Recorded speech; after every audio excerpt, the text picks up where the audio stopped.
মঙ্গলবার সকালে হাওড়া ও শিয়ালদা স্টেশন থেকে 4 জেএমবি জঙ্গিকে গ্রেফতার করে কলকাতা পুলিশের স্পেশাল টাস্ক ফোর্স। তদন্তকারী অফিসাররা তাদের ম্যারাথন জেরা করে জানতে পারেন 2012 সালে রাজ্যে আসে 3 বাংলাদেশি।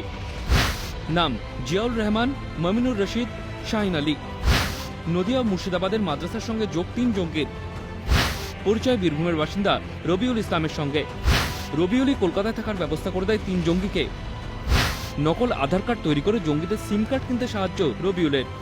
হাওড়া, আসানসোল, বীরভূম ও মুর্শিদাবাদের বেশ কয়েকজনকে প্রভাবিত করে সংগঠনের সদস্য নিয়োগ করা হয়েছে। এরই মধ্যে ধৃতদের জেরা করে বেরিয়ে আসে আরও চাঞ্চল্যকর তথ্য। এসটিএফ সূত্রে খবর, ধৃতদের মধ্যে 2 বাংলাদেশি জঙ্গি জিয়াউল রহমান ও মমিনুর রশিদ ফেরিওয়ালা সেজে সপ্তাহ 5 আগে হাওড়ার উলুবেড়িয়ায় ঘাঁটি গেড়েছিল। যে বাড়িতে জঙ্গিদের আশ্রয়স্থল হয়ে উঠেছিল সেই বাড়িটি আদতে স্থানীয় তৃণমূল নেতার। শুধু তাই নয়, সন্দেহ এড়াতে নাখোদা মসজিদ চত্বর ও ক্যানিং স্ট্রিট এলাকায় বেশ কয়েকটি খেলনার দোকান থেকে খেলনা নিয়ে যেত দুজনে। গোয়েন্দাদের কাছে এই ঘাঁটির খবর পৌঁছতেই বুধবার রাতে তারা উলুবেড়িয়ায় লাইকপাড়ায় তৃণমূল নেতা শিরজুল মল্লিকের বাড়িতে অভিযান চালায়। সেখান থেকে এসটিএফ এর আধিকারিকরা উদ্ধার করেছে একাধিক ইসলামিক স্টেট জেএমবি সংক্রান্ত একাধিক নথিপত্র, ইসলামিক স্টেট ভাবধারার বেশ কিছু বই, সিডি, হাতে আঁকা বিভিন্ন স্কেচ সহ জৈশি মোহাম্মদ মাসুদ হাজারের বেশ কিছু ভিডিও। এসটিএফ সূত্রে খবর, জঙ্গিরা মাসে 2600 টাকার বিনিময়ে তৃণমূল নেতার 3টি ঘর ভাড়া নিয়েছিল। বাড়ি ভাড়া নেওয়ার জন্য জেএমবি জঙ্গিরা আধার কার্ড, ভোটার কার্ড ব্যবহার করেছিল। জঙ্গিদের নকল আধার কার্ড তৈরি করে দেয় বীরভূমের বাসিন্দা রবিউল ইসলাম। সেই নথিগুলি যে জাল তা বুঝতেই পারেননি বলে দাবি করেছেন বাড়িওয়ালা তথা তৃণমূল নেতা। বরং তৃণমূল নেতার সাফাই, ফেরিওয়ালা সেজে থাকা দুজনের আসল পরিচয় তিনি নাকি গুণাক্ষরে টের পাননি।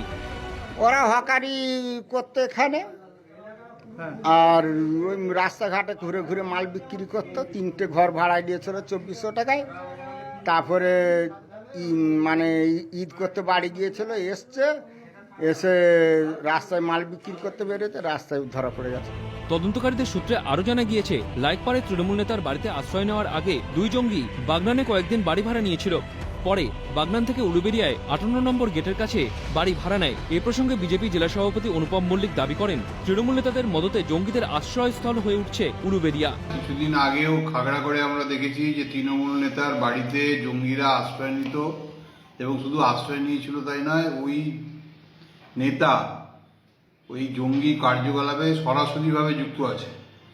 গত 24 জুন 2019 আমরা এসপি অফিসের ডেপুটেশনে, এই যে ডেপুটেশন আমার কাছে কপি আছে, সেখানে পরিষ্কার এই 6 নম্বর পয়েন্টে আমাদের লেখা ছিল যে যত আর্মস অ্যান্ড অ্যামিউনিশন আছে হাওড়া গ্রামীণ জেলায় সেগুলো রিকভার করতে হবে, কিন্তু কোনো রকম আর অ্যাটেম্পট নেওয়া হয়নি যে ওইগুলো রিকভার করার জন্য।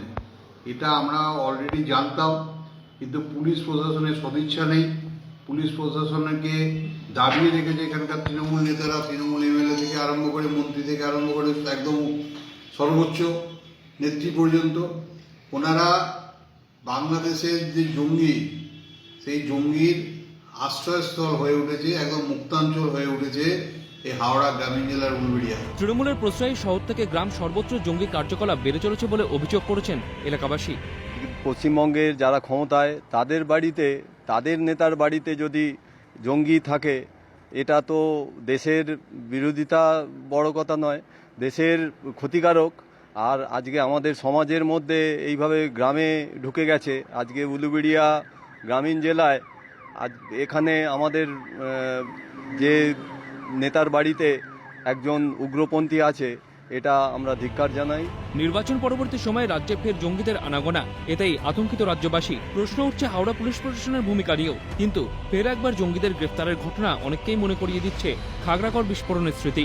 কলকাতা থেকে অভিষেক সেনগুপ্ত ও উলুবেড়িয়া থেকে সুপ্রদীপ মণ্ডলের রিপোর্ট, ক্যালকাটা টেলিভিশন নেটওয়ার্ক।